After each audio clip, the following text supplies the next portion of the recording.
are back on Convincing Idiots. I am Nick. I'm alongside Dean and Brian here remotely, of course. And we are discussing our favorite TV show endings and least favorite. We've kind of gone over our least favorite. Now we're going to touch base on some of our favorite TV series endings. And Brian, why don't you start us off here? What do you got down there? Well, I have Parks and Rec from 2015. Like I said kind of earlier, just a nice way to wrap up that whole series. The series had a lot of fun characters on it. A lot of, everyone was people that you kind of rooted for in your own way, Yeah. And the finale I thought was interesting. They fast forwarded into the future a little bit, which was kind of a surprise. And everything works out for everybody. As I mentioned before, Leslie, the main character, Amy Poehler, winds up becoming president, and that was just a nice touch there. So, just a feel good ending. Unlike some of the ones that you guys have talked about prior, and also similar to Friends that you mentioned in the last segment, Nick. They had time to plan. And they actually decided, let's just wrap it up very nicely and neatly. And it was just, completely satisfied with the way that series ended personally. Now, how many total seasons of Parks and Rec are there? Because I think I'm in season 4. I am not sure. 6, I think. Like 6 or 7. 6? Okay. 6 or 7. Okay. I think. Yeah, there's it's enough for syndication, I believe. Yeah, for sure. So, but I just want to put it out there in the universe that Ron Swanson is my spirit animal. Yeah. Is there a better character than Ron Swanson? Some of the best quotes of any character in any sitcom. Absolutely. For sure. I can see Definitely that, real. Dean. Knowing you, it just like he's not my spirit animal, but like I can see the kindred spirit there. Yeah. Absolutely. Yeah. Bring me all the bacon and eggs that you have. Right. I don't think you heard me clearly. Yeah. When I said bring me all the bacon and eggs that you have, you might think that I mean bring me a lot of eggs and bacon. Bring me all the bacon and eggs that you have. Brilliant. Yeah. Good stuff. The Newhart Show, 82 to 1990. That was the second series, or for Bob Newhart. He had the original series, and it ran 72 to 78. Millennial speaking here. What is a Bob Newhart? Okay. Bob Newhart was he was a comedian in I'm half joking. What's that? I said I'm half joking. That's I'm familiar okay. with the Bob Newhart Show, but go ahead and give us the background. Well, Brian, right. Brian, first start with the original Newhart. Mm-hmm. Back in the 60s. Well, it was 72 to 78 was the original series. 70s. Okay, I'm sorry. Yeah, that's all right. So Bob Newhart was just he was a stand-up comedian, I guess, in the 60s. So it'd have been like Bob Newhart, Don Rickles, that crowd, I guess, And then they gave him a series in the 70s. It was just a nice, feel-good, him and his wife, marriage, issues, this, that, the other, this typical fun stuff. 70s sitcom situation. Okay. And then in 82 to 90, he was a completely different character. So he had a wife, they had a hotel up in Vermont, and it was just interesting characters. They had some of the local people. Daryl. Yeah, brother, my two brothers named Daryl. And just people coming to the inn, and then so you had that little dynamic. But it was just just a feel-good comedy series. But the way they ended it, he wakes up in bed, and it's the 70s Newhart set behind him, and there's somebody sleeping with him, and she rolls over. It's the same actress that played his wife in the 70s sitcom, and it turns out that he dreamt the whole weird hotel thing. It was just really clever. So it was a brilliant way. I mean, I'm going to say even ahead of its time.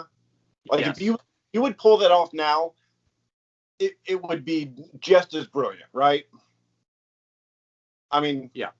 completely surprised, completely out of left field. And when she turned over and sat up, everybody was like, obviously you had to be a Bob Newhart fan. And then Right. if you were, if you weren't, you probably weren't watching his series to begin with. But at the time, you knew who that woman was. And me as a kid, I even knew, as I used to watch the reruns, as a kid, so very clever ending. Cheers, 82 to 93. They at the time Sam had all his women and tribulations, and his love interest with Diane. It was on again, off again, and then Kirstie Alley's character and all this and that. But at the end of the series, Diane comes back in. Sam is tempted to run off with her. He's sitting in the plane, and you're wondering, is he really going to fly away with Diane out to California and leave everything behind? He comes to a realization that's not the life that I want. He gets up off the plane, goes back to the bar, and that's kind of where we end. Where it started. He's there at the bar with his friends, and that's where the life that he loves, and that's where they kind of, fade out, and there you have it. So that was a nice way to kind of wrap all that up as well. What's that? And that is a brilliant last scene of a series, Right. Because they didn't do a whole big bang thing. It wasn't a whole big spectacular thing. He came back to the bar. All his friends were there. They said, yay, you're back. Whatever. Mm-hmm. And everybody goes home and says goodnight. And he's locking up the bar by himself. And it's simple as he's locking up, he's alone in the bar. A silhouetted figure comes down the stairs to the bar and says, tries to get in. And he says, "Sorry, we're closed." Pretty much saying, this is the end of the series. I mean, I think that guy was the producer, or it was one of the higher ups. You might be right. Yeah. That did that. But it was just a very, like Friends. It was very simple. No more explosions. Just tomorrow the bar's going to open again. They're going to live their life. Life goes on as normal. Yeah. Right. That's right. But him saying just, "Sorry, we're closed," was just telling the fans after 13 years or whatever, this is it. Yeah. And go ahead. We talked off air, and what you said about MASH, which we will get into, how it was an event to watch. Mm-hmm. Cheers, you were getting into, there were more channels. There was cable and more channels. But I remember as a kid, it was a big deal watching the finale of Cheers. You did the finale of Cheers, and then Jay Leno came on after the news. You had the hour of the news, and they did the whole Tonight Show from the bar and stuff. I mean, it was a whole big deal. Yeah. I was, I think, middle school or early high school, and I stayed up for, late just to see this whole deal, to experience it live. You know what I mean? I wanted that whole, that whole experience of it. So.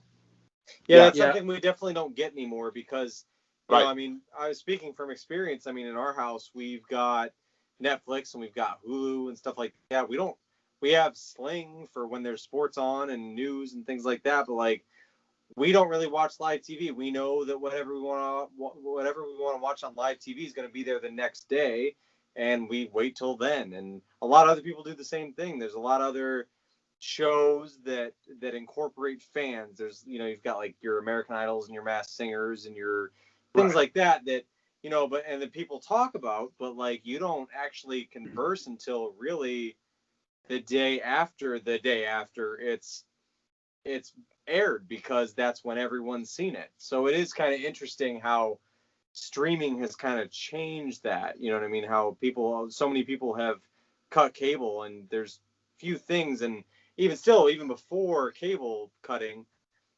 DVRs cut into that. People would record things, and you're not watching things live, because people are busy, and I don't have time for that. And I'm not going to sit through commercials, and I'll just watch it later, So it is kind of interesting, and hats off to shows that can still make people want to watch things in a somewhat timely fashion, because that's really just not a thing anymore in 2020. It's just not something we do. Yeah, and Cheers at the time too. I mean, it was such a powerhouse that the NBC was able to build other shows around it. So I remember Without Cheers, a show called what's that?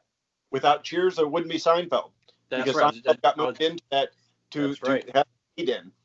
That's right. I was just going to say the same thing. Seinfeld was not really making it, I don't think, and then they paired up with Cheers, and it started to get more of a following, and then obviously it took off from there. So that's a whole other dynamic that may not exist as much anymore. But it's a good segue. Actually, you mentioned the whole family, event and getting together was certainly changing at that point in the 90s. I had a VCR. Even then I didn't have to necessarily watch it live, but prior to that, Dean and I both talked about MASH. I mean, that was pre-VCR, pre-cable days, really. MASH ran from 72 to 83. And as we said in the prior segment, that was in the days of the family TV event. I mean, I recall many shows as a kid. These are just nice family memories for me. Mom and Dad get together. You have to go, get your bath, hurry up. Dad running out in the kitchen and making popcorn and getting the snacks and everything ready. Again, just like prepping for a movie.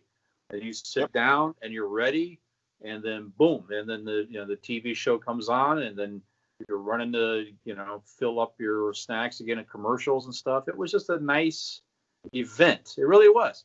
Life back in the old times, back in the 50s, sounds nifty. But MASH was a show that I would watch with my parents, and it was a little, some of the, humor and stuff was a little bit, beyond me a little bit as a kid, because it MASH did touch on violence. It was war as hell, and it was a lot of, bummer, concepts and things like that, but it was also about people coming together, friendship, getting through tough times together, hardships, exactly right. And then, like you say, they really wrapped it up very nicely to where, BJ and Honeycutt, we talked about that earlier with the chopper scene, the flying away and goodbye, knowing that, they're not going to see each other again. Klinger, for so many years, was trying to, get out of the Army, winds up re-enlisting to serve longer and all these things. And it was just very nicely the tied beauty, up. Really a nice job. Brian, the beauty of Father Mulcahy leaving death, you know what I mean, from the explosion. It's kind of like, instead of everybody going home happy, like, there's some people that are going to leave war with scars. You know what I mean? And they left that as, and they used it by one of the most wholesome characters there was. You know what I mean? I thought that was powerful. Or Charles Winchester being affected, he's never going to hear the music that he used through the whole series to ground himself to home life. He was teaching these refugees, these lost his hearing, right? Did something happen, right? Yeah, he was teaching these Korean refugees how to play Mozart, off of their homemade instruments, and he got so much joy out of it.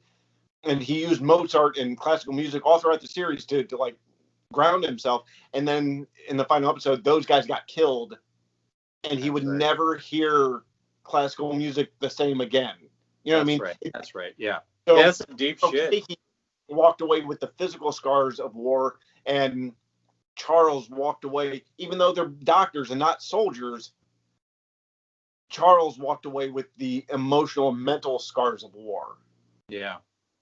Not even to mention Hawkeye, who walked into the series finale in a mental institution because he flipped out because he thought he killed a kid.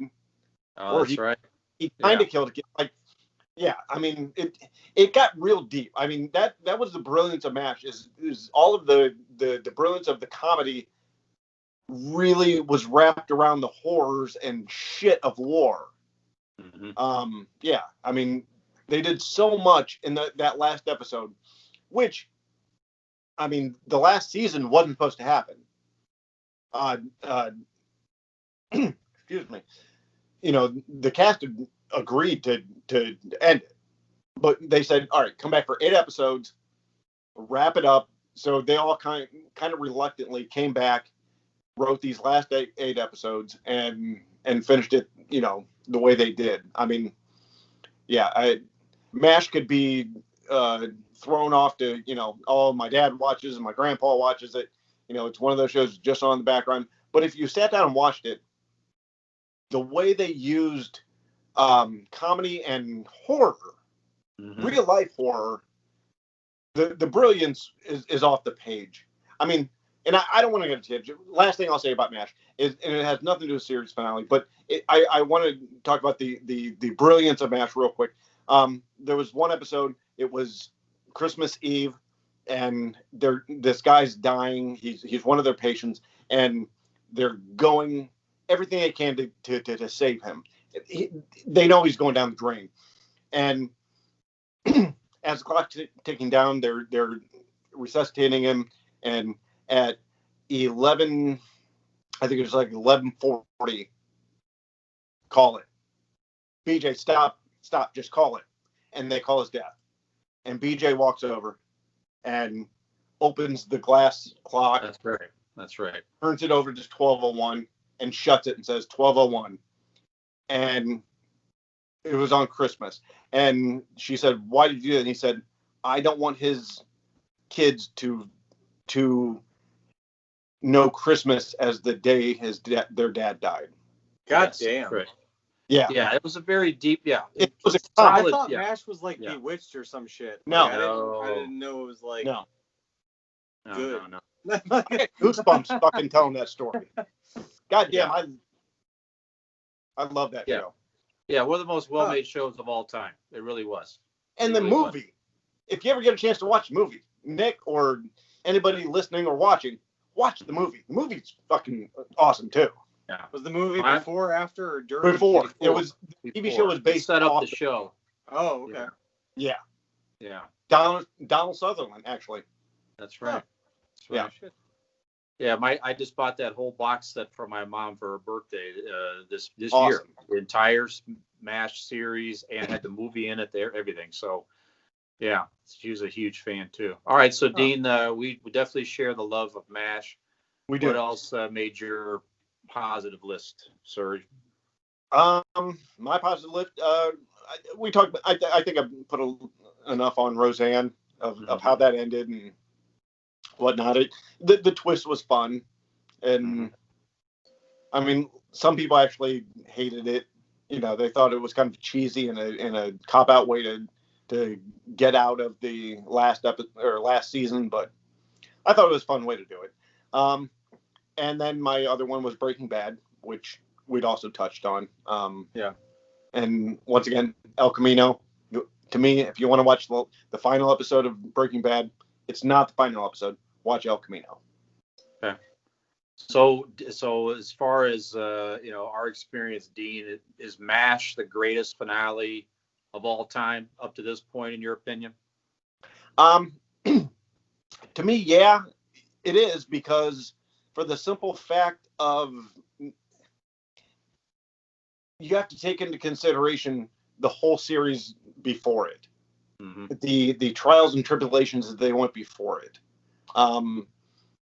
the shittiness that they went through, the comedy that they went through, and just to take.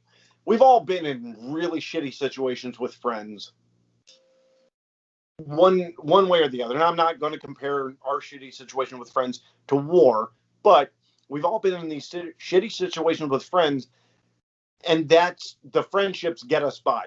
Maybe it's you work at a shitty place and you have a friend that's working with you, and you're like, this place is shit, but you're getting me by. That's what MASH was. It was all of the people, the other doctors and nurses that you worked with, getting you by. So to me, with all of that, for them to have just a simple, the war's over, everybody just go home. It's over. To me, that's why MASH is the best series finale. Yeah. Yeah. So Nick, hearing all this, and speaking of it, you've never really watched the show. Are you at all tempted to start to check out some episodes of MASH? Yeah, I mean, What do it's what do you on. think? It's on at my father-in-law, Dean's house, Dean's father's house all the time. So maybe I'll start to pay attention.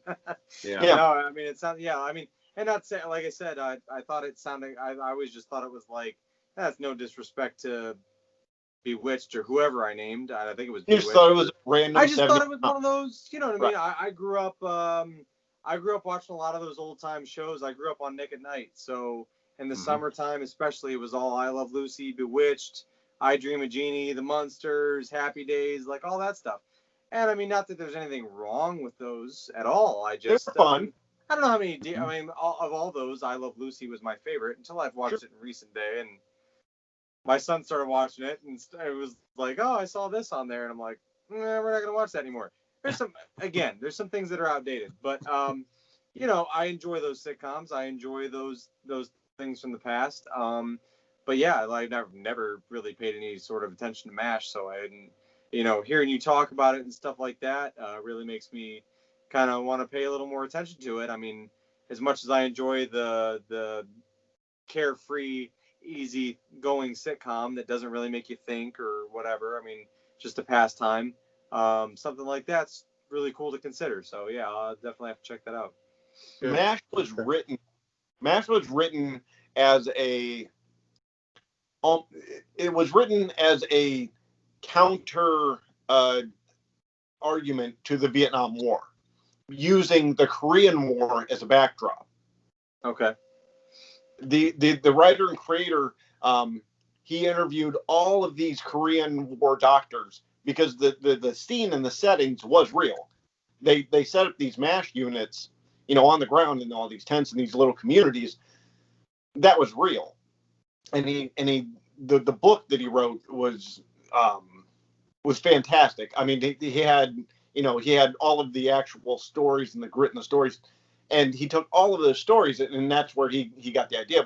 But the counterculture situations and the against war situations was all based upon the counterculture of Vietnam. Yeah. It's so deep if you break it down. I mean, I know a lot of people's going to take MASH as a 70s, you know, fun sitcom, but if you break down MASH, it's really intense. I mean, well, that's how I got it, because you hear the backdrop music and it's like kind of hokey and like, oh, like it's fun. Yes, and that's cool and that's and all another. too. So that's how I just, you know, A lot like of I said, the people little hear that, bit of the- it the I've canned taken laugh. in. That's what I get. I'm like, Yeah. oh, it's just a hokey little like whatever, you know, TV series from back then, and you know, never really paid much attention to it. So that's pretty cool. All right, good. All right, so well, it sounds like we we definitely agree on, which I'm sure most people. I mean, if you know, our more favorite ones are where, you know, they knew the series was coming to an end. They actually planned it out.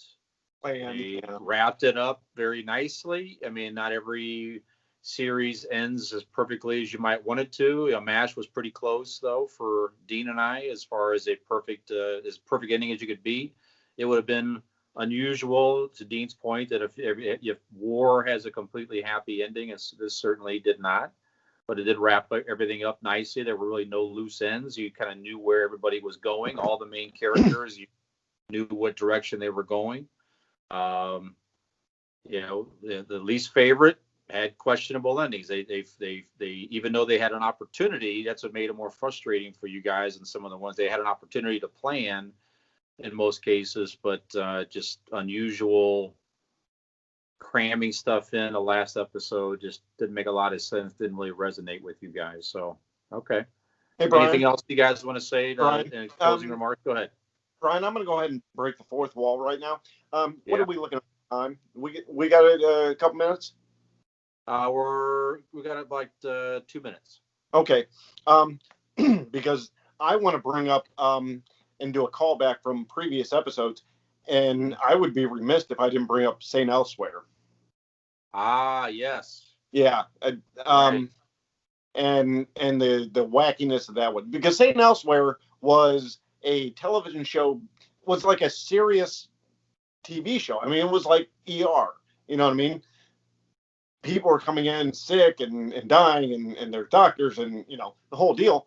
And then the season finale, you pan out, and it's an autistic boy had dreamt of this hospital and all the doctors. So none of whatever. It all was nothing. Sort of. It was all the clear, but they made it look like it's a possibility, right? He looked at the globe and it had the hospital in it, so it made you wonder. Oh my gosh, was this a whole thing? They didn't really say it was a dream. True. But they kind of made you think it could have been a dream. Right. Yeah. Right. So some people found that brilliant, and some people found that to be extremely frustrating, like you. I was kind of in the middle. I was always in the middle. Yes, it was kind of a cop out, and you're like, well, that's kind of shit that you'd end it like that. But you think about it, you're like, okay, it's kind of like macabre, you know, it's kind of weird, you know, in a twisted way. Even if it is, you know, autistic boy, you know, thinking about this place. I mean, it's different, you know. So I was always in the middle on that. There's a theory similar to that, and I'm guessing that's where it came from, of out there that, you know, Friends being a big classic, that's the way it ended, was that Phoebe was actually a crazy homeless girl. She was still street Phoebe, and was looking through the window of Central Perk and imagined these people in there, and that, you know, she was part of their friend group, and that everything that happened over the last 10 years was her crazy imagination. Okay, so which I'm guessing might have been where that spawned. Imagine if they did end it that way. Would you be upset? I don't know. I think, or maybe in the middle. I think no. I mean, I think I'd look at Friends as a whole differently. Okay. Like the way it was, you know what I mean?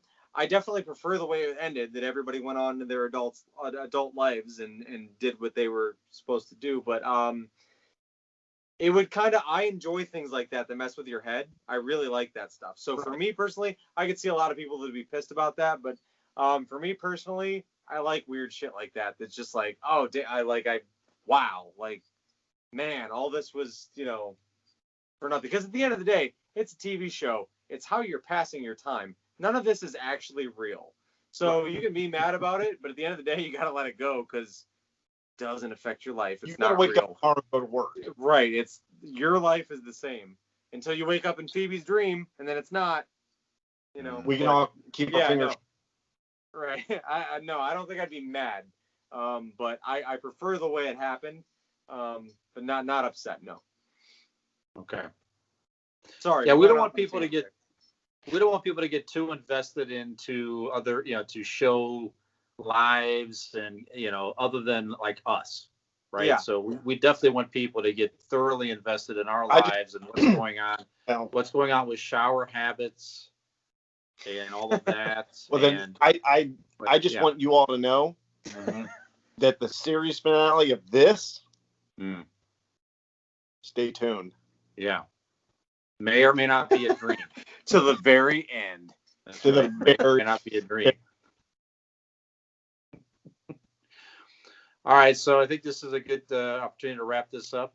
Yep. So it sounds like a little bit of convincing tonight was, you know, at the very least, Nick is intrigued, and he'll pay a little bit more attention to MASH when he's at his father-in-law's.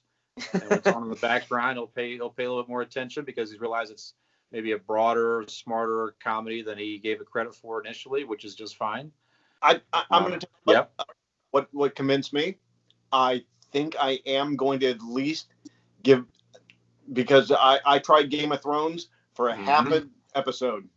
Yeah, you got to give it 2 full at least. So Nick, with all of his explaining, I think I'm going to give Game of Thrones a try. I'm convinced. Even knowing all right, guys. The last season is shit. Another great episode. We're going to wrap this up. Nick, where can people find us out there? Yeah, you guys can find us on our Facebook page, which you may or may not be watching us on right now.